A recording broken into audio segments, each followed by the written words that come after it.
Hey YouTube, welcome back to the channel. It's Joe. In today's video I got a 30-day review of this guy back here, the Weber SmokeFire. So we're gonna set the right expectation with this video from the bat and just let you know that this is me talking about my personal experiences and to share them with you and not debate them in any way.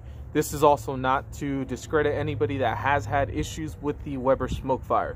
So that being said, let's get into some of the stuff that I have cooked. I've cooked pork butts, chicken, tri-tip, I've done steaks, almost anything you can think of. I've done it over the last 30 days with this cooker. Now, how I did that was for the low and slow, the real greasy stuff like pork butts, I've done it wrapped in foil, I've done it unwrapped, I've used a drip pan, did without the drip pan, just a mix of everything. Now for the grilling, anywhere from 350 to 450 degrees, I've done that. No problems there. The real high temperature cooks, like cooking pizza and bread, holding at 600 degrees, I've done it. No issues there. Now let's talk about some of the stuff that that I don't like about the Weber SmokeFire. And one of the things that I don't like right now is the current software for the controller. It froze up on me 3 times since I've gotten it, so the last 30 days. So I'll let you be the judge if that's going to affect you and be a deal breaker. But essentially what happens is the freezer or the controller freezes up and the buttons don't work, so the dial's not going to work.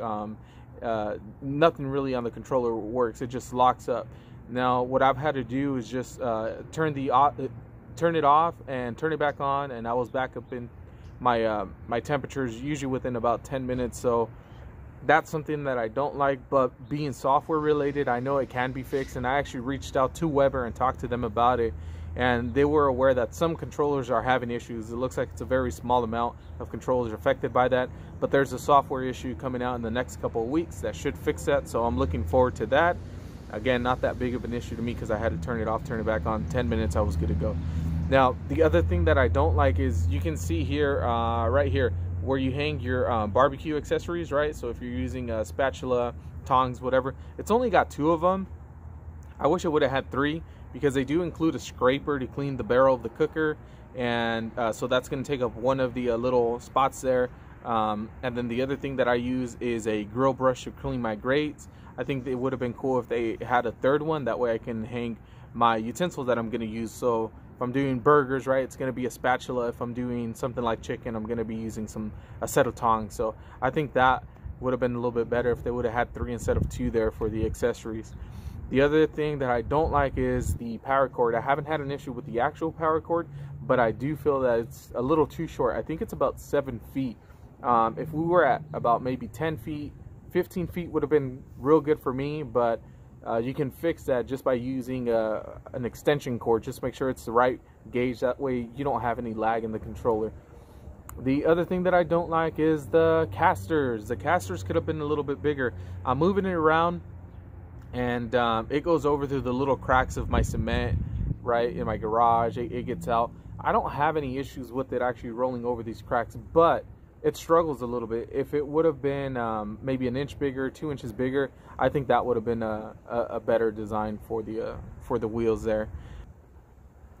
The other thing that I don't like about the SmokeFire is the hopper. I think the hopper could have been improved. It's really a 2-part answer here, and I'll get into that. So what happens with some people is they're having an issue with pellets feeding into the auger, right? Weber's aware of the issue, and they're giving people a ramp to remedy that. So what happens is it creates a higher incline there, so the pellets can properly feed into the auger. So my big concern was, will it get through an overnight smoke? And it did. I have videos of a 5-hour smoke. I have videos of a 7-hour smoke that was really closer to 8 hours. And then I have one that's 10 hours where I just didn't mess with the pellets. I just wanted to let it run and see what would happen. I fell asleep, came back up, woke back up, and just had to move some pellets over. So it went 10 hours without me messing with the pellets. It probably could have gone a little bit longer, but I didn't let it. Now, to me personally, that's not big of an issue. If I have to come out here after 10 hours, move some pellets over to the side where it does properly feed, it's not a deal breaker to me. But if it is, look out for that Weber fix where they you know, that ramp accessory that they're giving to people now that are having that issue. The other part of that question, the other part of that answer to that question is going to be the auger. Now the auger sits at a 45-degree angle. I think it would have been better if the hopper was extended from side to side, right, completely covering the back of the cooker, and the auger, instead of being at a 45-degree angle, if they just went over into a 90-degree angle so the pellets can feed down from both sides. Just my take on that. I think it would have been a better design. So now let's get into the stuff that I do like about the SmokeFire. So its ability to sear. I know there's a lot of pellet grills out there. I think a more accurate description of those would have been a pellet smoker, because with the exception of a few, not all of them can really sear. And if they do sear, it's usually a small little area, so good enough for 2 steaks and stuff like that. So I know Pit Boss does that, and I think the Yoders do that. So if you're content with that, you know, those are good grills too. But the SmokeFire, I like how I can use the entire grate to sear. It really reminds me of one of the Weber Genesis grills. If you've ever used one of the Weber gas grills, you're going to familiarize with that pretty quick. So the entire grate I can use as a grill. So I'm grilling chicken, steak, carne asada, whatever. It handles it no problem. It actually works as like a gas grill. So I really like that about it. The other thing that I liked about it was the top shelf that it comes with.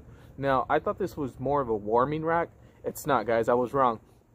If you look at my tri-tip video, I set the tri-tip up on the upper rack, and I set the cooker to 600 degrees just to see what would happen using the upper rack, and it seared. It seared the tri-tip using the upper rack. So that, to me, that's really a secondary cooking grate. So that's something that I also really like. Now, something that hasn't been mentioned much is the build quality of this thing. It's got porcelain enameled coated parts, and if you know anything about Weber's DNA and their history with coating things in porcelain enamel, it's going to last you a really long time. At least that's what I think. It's going to last you a long time. And I say that because there's kettles and Weber grills that are 40, going on 50 years old, that are still rocking and rolling and show little to no rust. So I think this grill is going to last you a really long time. So if you look at the market, don't forget to look at build quality when you're looking at competitors. So this stuff, I'm content with that. The build quality is solid. One of the other things that I really like is the grease drip management system. Now, if you guys don't know, this thing has no heat deflector, and it's using Weber's flavorizer bars instead. So the drippings go down into the belly of the cooker, and they get channeled through these little canals into these holes, and that turns around and goes down into there, which there's a drip tray that catches the grease. I really like that, and it's for 2 reasons. When I did the low and slow cooks without any foil paper and no drip pans, it worked. I had no issues with it. Whenever I came back out and I actually finished my cook and I pulled out that drawer, it was half filled with grease. So I really like that the grease is going down into the bottom drip tray. So it's working for me.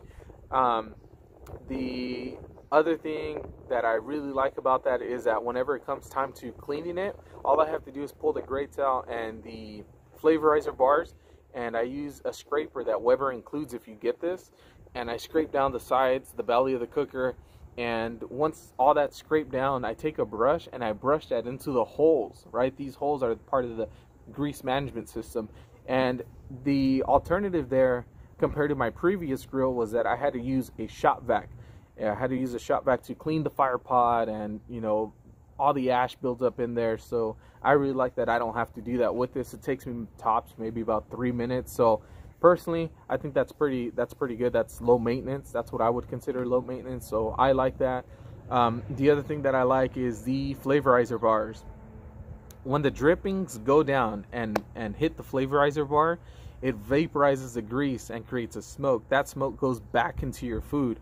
I'm a fan of that. I really like the flavor profile that I get from those flavorizer bars.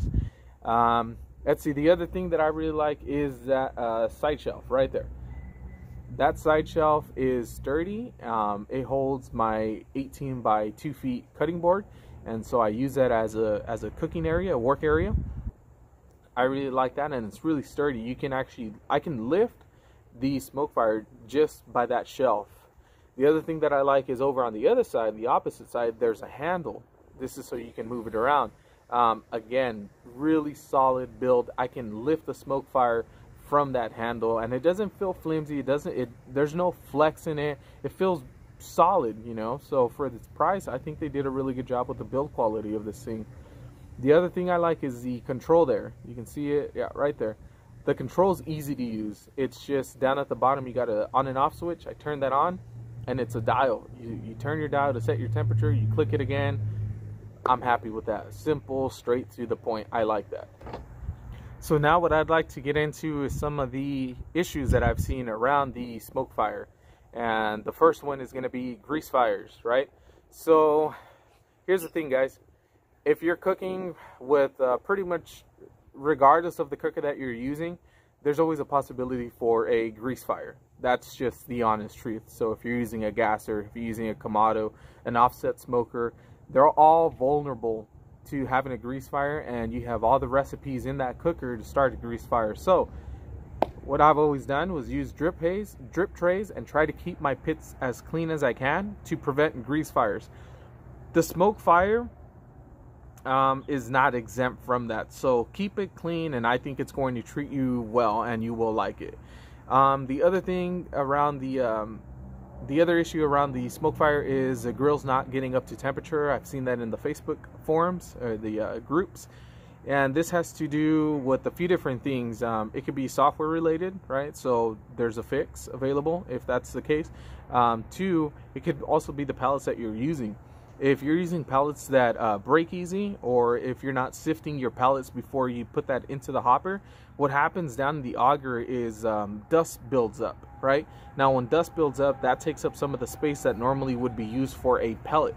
So you can kind of already put two and two together. So what's happening is the pellets are coming out, but there's really more dust than there is pellets coming down into your fire pot, and that's what causes the grill not to get up to temperature. So that's a quick fix for you guys. Sift your pellets, and I say that for any grill, any pellet grill. You should be sifting your pellets. It helps with the maintenance of it. It helps with the longevity of the grill. The other thing that I seen was the lid not closing right. Now this thing has two adjustments inside the cooker where the hinges to the lid are. So you can tighten those left and right, and it'll make adjustments left and right. So that can fix your misaligned grill if you happen to get one of the misaligned grills from the factory. So the last thing that I wanted to talk to you guys about is the videos that are being put out there. If you look at some of the more negative videos, they're gonna have the more views, and I don't know why, but I think I have an idea. That's because some people tend to gravitate towards drama, and then you also have 100% of the market, of the pellet market, is owned by the competitors. So just be aware that the trolls are also going to be out there, and they're going to be loud. So Harry Sue addressed that, and as long as you can identify who these people are, you'll know how to deal with them the right way. So to finish this video, guys, I can't say enough how happy I am with my Weber SmokeFire. Everything that Weber said it was going to do, it's done so far. The searing capabilities are just, it's insane. It rivals my charcoal grills, and the smoking, right? The smoke flavor that this thing puts on food, it's different. It's not like my previous pellet cookers where it's light to where it's almost you could smell it but not taste it, right? This thing puts out some serious smoke. So and it's not overwhelming in that sense. It's more of what I found is they found the balance. They found the balance where it's the smoke is an ingredient, not overpowering but not too light. So I think Weber did a really good job with it, and they nailed the smoke profile on this. So all in all, guys, to wrap this video up, I've had it for 30 days. Other than my controller freezing those 3 times where I had to turn it off, turn it back on, and I was back up to my cooking temperatures within about 10 minutes, I haven't had any issues. I'm happy with it. I really like my Weber SmokeFire. So I hope that helps, guys. If you guys are interested in buying this cooker, take a look at the reviews, but I recommend anybody, you want to do some hands-on experience, because you're gonna see a mix of stuff, right? So nothing's better than actually owning one and trying it for yourself and see if it fits your needs. So that's all I have for you guys. If there's anything that you guys want to ask specifically, feel free to leave that in the comment section. I'll do my best to respond to those, but that's all I got for you guys. I'll catch you guys on the next one.